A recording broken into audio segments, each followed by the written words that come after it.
Picture this. You're about to speak your mind in a meeting, but you hesitate. You've written something honest online, but your finger hovers over the delete button. You want to pursue a dream, but you wonder what your family will say, what your friends will think, what strangers might whisper behind your back. You've rehearsed conversations that haven't happened yet, defending yourself against criticisms no one has made. You adjust your clothes, your words, your very personality, molding yourself into whatever shape you think will earn approval. And at the end of the day, lying in bed, you wonder why you feel so exhausted, so hollow, so far from yourself. This is the life of someone who cares too much about what others think. It's not weakness. It's not stupidity. It's something far more dangerous. It's a kind of slavery. The ancient Stoics understood this better than almost anyone in history. They saw that when you hand over the power to define your worth to other people, you become a prisoner. Not behind bars, but behind an invisible wall built from fear, insecurity, and an endless hunger for validation. You lose yourself piece by piece, trading authenticity for acceptance, until you barely recognize the person staring back at you in the mirror. But here's the truth. The Stoics discovered over 2,000 years ago, you don't have to live this way. There is a path out of this prison, and it doesn't require arrogance, isolation, or pretending you don't care about anything. It requires something far more profound. It requires you to reclaim your inner authority, to stop seeking permission to exist from people who are just as confused and insecure as you are. When you no longer depend on the approval of others, something remarkable happens. You don't become cold or indifferent. You become free. And that freedom, that unshakable inner peace, is the cornerstone of Stoic philosophy. The Stoics weren't philosophers who hid in comfortable libraries theorizing about courage. They lived their principles in the harshest crucibles imaginable. Epictetus was a slave who became one of history's greatest teachers. Marcus Aurelius ruled the Roman Empire while plague, war, and betrayal surrounded him. Seneca advised a tyrant and faced death with such composure that his final moments became legendary. These men didn't just talk about emotional independence. They embodied it, standing firm in their convictions, while crowds cheered and jeered, while emperors threatened and flattered, while the entire world seemed to have an opinion about who they should be. So how did they do it? How did they train themselves to stop caring what others think? It begins with a fundamental insight that Epictetus taught to anyone willing to listen. There are things within your control and things outside your control. What other people think of you, what they say about you, how they judge you, these things are completely outside your control. You cannot reach into someone's mind and rearrange their thoughts. You cannot force them to see you the way you see yourself. You cannot make them understand your intentions, appreciate your efforts, or respect your choices. Their opinions belong to them, shaped by their own experiences, biases, insecurities, limitations. What you can control is singular and powerful. Your own judgments, your own principles, your own actions. The Stoic understands that most people's opinions are not carefully reasoned conclusions based on deep understanding.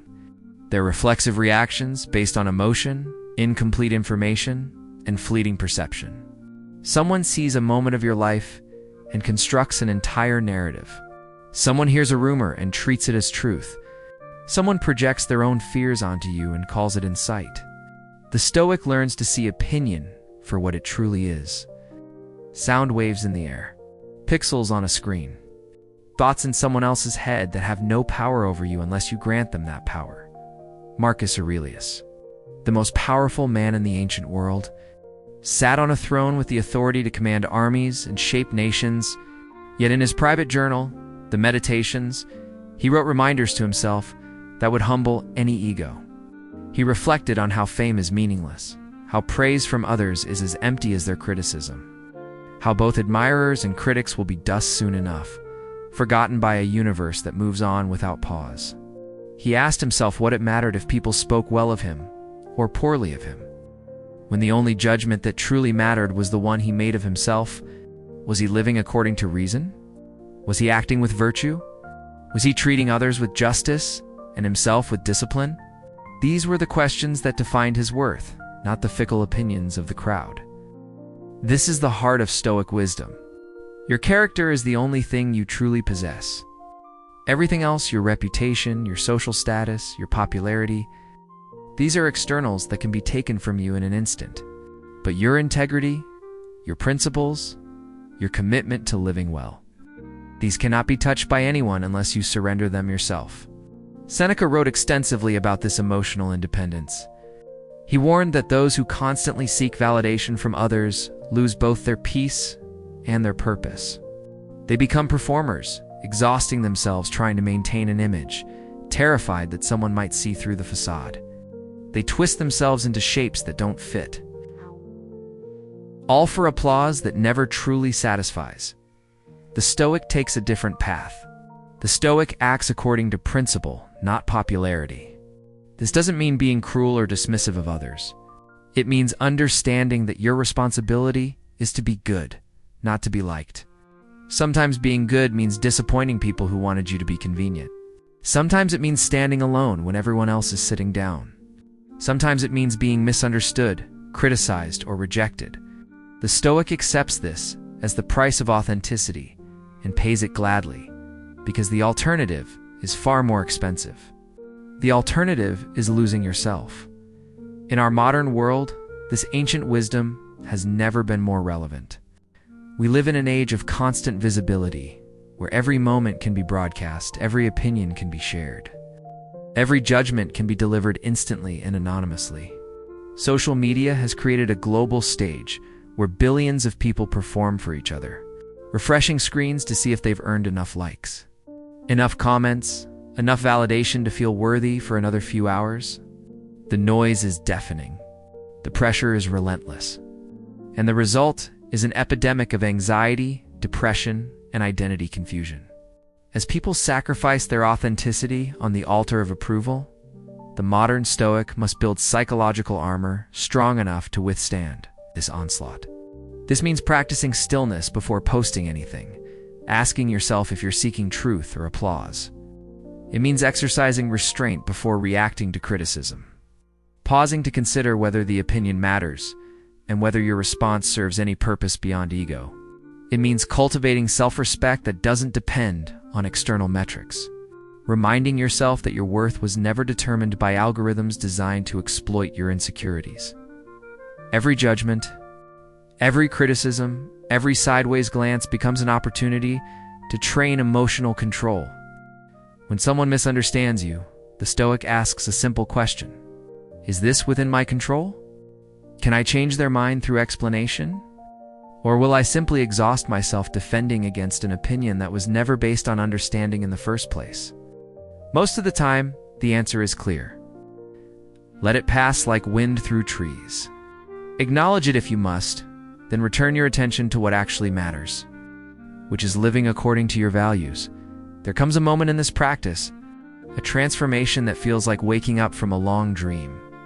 It's the moment when you finally stop explaining yourself to everyone who asks, when you stop chasing approval from people whose respect you don't even want, when you start living with quiet conviction, guided by principles you've chosen for yourself rather than borrowed from the crowd.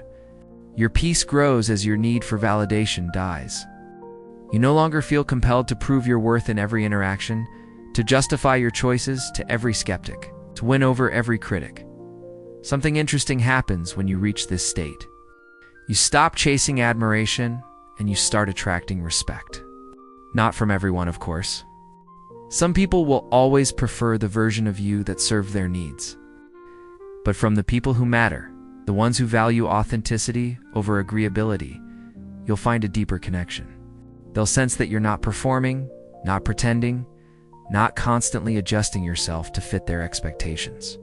You're simply being who you are, and there's something magnetic about that kind of groundedness. The opinions of others, the Stoics remind us, are like passing clouds. They drift across the sky of your consciousness, constantly changing shape, appearing and disappearing without your permission. Your character, on the other hand, is the mountain.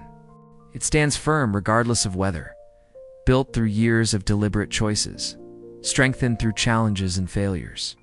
Clouds cannot harm mountains.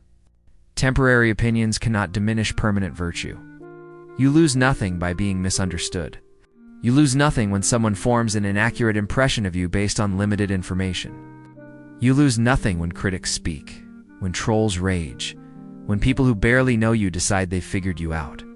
But you lose everything, absolutely everything, when you betray your own principles to avoid their disapproval. You lose your integrity, your self-respect, your inner peace. You lose the only thing that was ever truly yours to lose: silence, integrity, and self-command. These are the real signs of strength, not the ability to win arguments or craft perfect responses to every criticism, not the skill of managing your reputation or controlling the narrative. Real strength is the capacity to remain unmoved by praise and blame alike, to hold your course when everyone tells you to turn around, to trust your own judgment when the whole world seems to disagree. The Stoics never sought to please the crowd. They sought to please their conscience. They understood that living by your own values carefully chosen through reason and reflection, is the only way to find lasting peace. When you anchor yourself to principles rather than people's approval, their opinions lose their grip. They can still be heard, but they can no longer control you. You're free to consider feedback, to learn from legitimate criticism, to adjust your approach when wisdom suggests it, but you're no longer enslaved to the constant need for validation. True confidence, the kind that cannot be shaken, isn't about proving your worth to anyone. It's about knowing your worth independent of external confirmation. It's understanding that you are enough, not because everyone agrees, but because you're living according to standards you respect. You're doing your best with what you know. You're treating others fairly and yourself with dignity. You're growing, learning, contributing. What else could anyone ask of you? And if they ask for more, if they demand you shrink, or change, or apologize for being yourself, that's information about them, not about you. When you stop caring what others think, you don't become cold or callous. You become present. You can finally listen to people without filtering everything through the lens of how it affects their opinion of you. You can express yourself honestly without rehearsing perfect responses. You can take risks, make mistakes, try new things, fail publicly, and get back up without being crushed by the weight of judgment. You can disagree without being disagreeable, stand firm without being rigid, change your mind without feeling weak. You finally begin to live. Not the careful, calculated, constantly curated life of someone terrified of disapproval, but the authentic, adventurous, sometimes messy life of someone who has claimed their freedom. The life the Stoics lived, the life they died protecting, the life they knew was the only one worth living. Marcus Aurelius, in his quiet moments of reflection, wrote something that captures this truth perfectly. "It never ceases to amaze me," he observed. "We all love ourselves more than other people. We care more about their opinion than our own." Think about that. You love yourself more than you love strangers, acquaintances, even most friends and family. Yet you give their opinions more weight than your own carefully considered judgments. You trust their assessment of you more than you trust your own understanding of who you are and who you're trying to become. The Stoic path is the path back to yourself, back to that inner authority you were born with before the world taught you to doubt it. Back to the simple truth that you are the only person who will be with you for every moment of your life, and therefore you are the only person whose respect you truly need. Earn it by living well. Earn it by acting with courage, wisdom, justice, and self-control. Earn it by refusing to betray your principles for comfort or approval. And when you've earned your own respect, and you can look in the mirror and genuinely approve of the person you see, you'll realize something profound. The opinions of others have become background noise, not because you're arrogant, but because you're free. Free to live, free to grow, free to become who you were always meant to be. This is the Stoic Method. This is the way.